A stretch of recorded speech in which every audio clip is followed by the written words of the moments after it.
All right, Logan, we'll check out one of your tall pole slalom runs. From this weekend, it was our first time on them, so I know it'll take a while, but you probably remember most of my comments where we got to bring better shape back to the pole, turn above it, and be ahead of the course. Well, let's watch the regular motion and slow it down.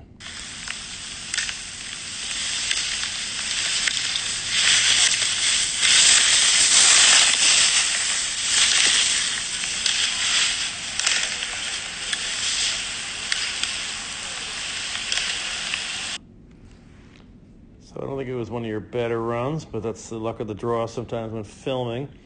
But again, like we were talking that day, we're just going too straight at it, too direct, and then looking at and having to turn below. So here you kind of went straight at it. You're in rise line with your skis, pointing straight down the hill, and we want to be intersecting rise line with our skis pointing out and away. So nowhere to turn there, has to kind of lean in. And obviously when you become late, it kind of compounds and it's hard to get back online. So again, skis going right down the hill and we're passing the gate and we want to have direction done. So in other words, if this is the gate, we want to make sure that we're bringing nice turn shape back and finishing the turn, provided that the gates are offset. So when we pass the gate, it should be right in our way. That's when we block it. We want to block and clear the gate out of our way at the completion of the turn. And you're kind of like, more interested right now in going and hitting that gate and then turning, which I understand. We want to hit them. But let's be patient. So here, for example, you're in rise line. You didn't give yourself nearly as much room above the gate in the rise line. So rise line, again, that imaginary line drawn straight up. You should have tried to get yourself more in this area and intersect rise line with our skis pointing out and away from the pole so we can bring a little turn shape back and be above it, turning above it and completing the turn on the gate. Here, not enough room, so you're going to hit it first and then try to turn below and kind of stumble. There's a little bit of a rut there.